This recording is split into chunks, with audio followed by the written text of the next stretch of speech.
I feel that qualifies as a C2.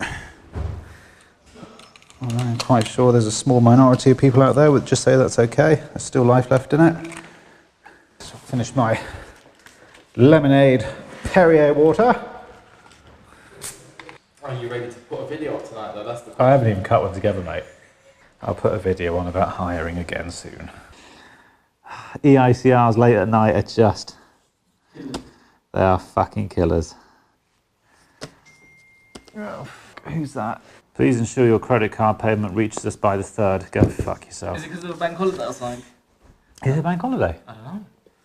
Is my enthusiasm coming through? I'm watching the game, England versus Colombia. Are you coming? No, fucking not. I'm busy. I'm leading such a active life. Testing a house at night. 0.06. Right, so we'll reconnect to the main earth. And then let's get the fuck out of it. Right, I can go back on. Yeah. Failed with flying colours. Little one. I don't know where the other fat spade bit is. Oh, I'm sure it's mine. I'm sure you've lost it. That's normal protocol. Yeah, just blame me. It's okay. That's what I normally do, mate. Don't worry. I know. Right. Right, let's get the f out of this place. EICR. Done. Unsatisfactory. Done. Right. Hold on. Right, bottle. That'll do. Until the morning.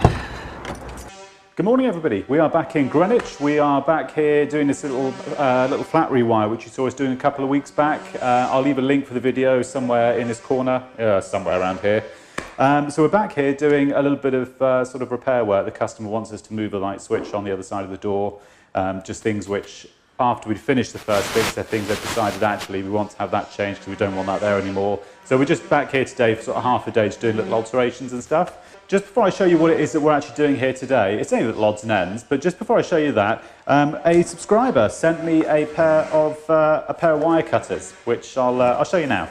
Now this guy, I've got a feeling his name was Simon, and he was trying to, it was just sort of bad communication. He was trying to get a hold of me through the comments section on YouTube. And he must have sent me about 3 or 4 messages on the channel, and I've just been too busy, just didn't see it, you know, usual excuses. And anyway, he emailed me and said, look, I'm sending you a pair of these because over in Switzerland, apparently these are very popular and we use them an awful lot over here. So I'm going to send you a pair because I noticed you haven't got any in your bag, and let us know what you think of them. So this is them. So a big thank you, because for subscribers to part with their own cash, for, you know, for little old me, I'm very touched by, actually. So these are them. Now, I did a bit of Googling with these product codes here, and you can buy these in the UK, you can buy these for about 60 quid, somewhere around there, depending on where you buy them. Some places are sort of 55, other places are 90, but about 60 quid was what I found you could get these for. And they are, I mean, the first thing you notice is they feel stunning, actually. They feel really good.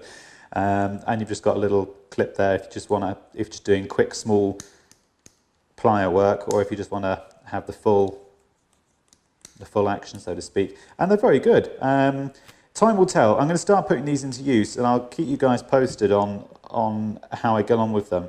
I mean, this was my old pair.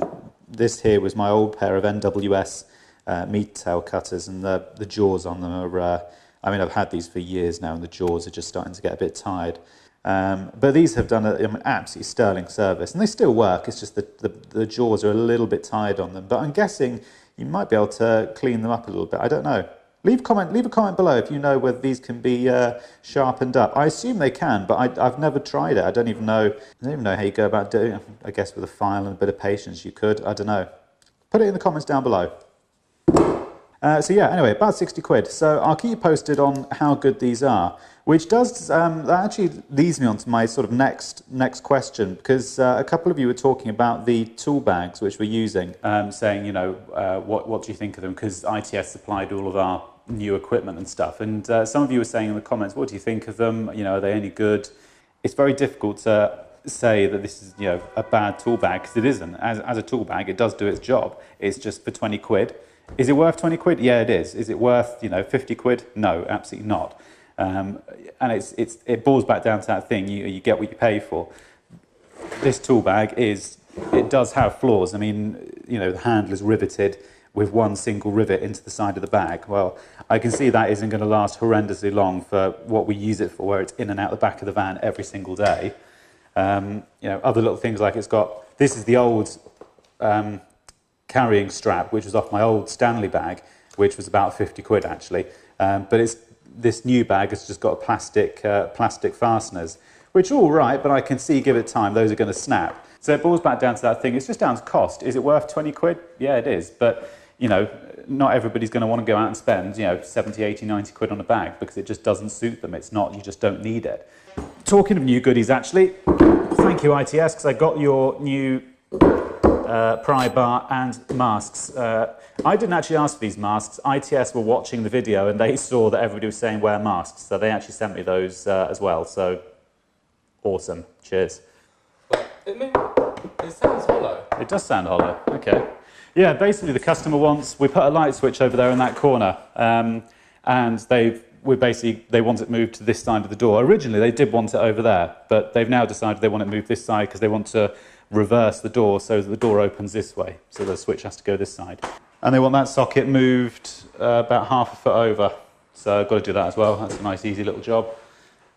So it's just little things they've noticed after we finished that they just want to have altered. So we're going to get on with that now, and we will catch up once we've sunk that switch in. All right, boys and girls, we're basically done. There's only a little bit of titivating here. There wasn't a huge amount to do. So that switch that was there, we've basically just pulled the wires out, moved it up, and just run a new chase in down here to a new switch, because this door, and then down here was just a socket which they wanted moved. They wanted it moved across a little bit over a dut. And then out here, this was another sort of afterthought which they wanted, was the boiler thermostat. They just want that added in. I assume they were going to have a wireless one, but as it happens, they wanted a traditional hardwired in one. So all we've done is we've just cut in a 35mm back box with grommet in the back, and just, well, you've seen how we've done it in previous videos. So I've just cut it in like that, 3-core and earth cable going up, and it just disappears into the boiler cupboard just through there. This was sort of going on from a question which somebody left in a previous video. Somebody left a question saying, if you've got to come back to do things like remedial work, like alterations and stuff, not necessarily during rewires and stuff, but stuff like if you're just doing alterations after you've done a job, do you charge for it? Personally, yes, I think you should, because I just think that that's, you should. At the end of the day, you're running a business.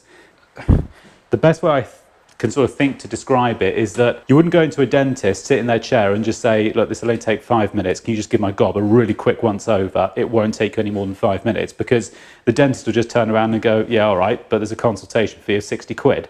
So why should we be any different? Just because we're tradesmen, it doesn't make, do you know what I mean? It doesn't make any difference. It's still, and you've got to go to the dentist. You know, we have to go to the client. It's exactly the same thing.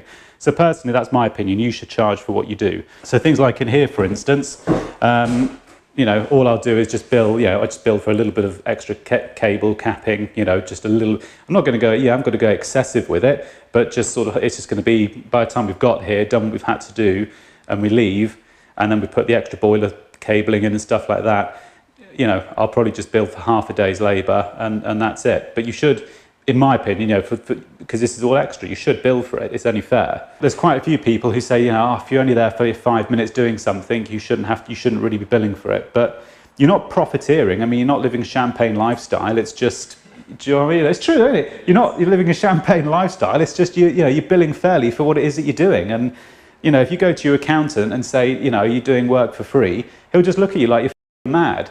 You know. But again, that's, you know, quite controversial. I'm sure there's a lot of people with a different opinion to that, but that's my opinion. You know, if you do a job, if you've got a skill, you should be billing for it. You know, you shouldn't be doing stuff for free, personally. But yeah, get ready to unsubscribe and thumb down. Yeah,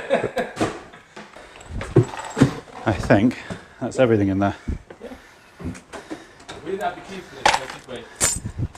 No, we just got to slam the door shut on the way out. Would you like to think? Hang on, because I've got to count up the RCBOs on the fuse board.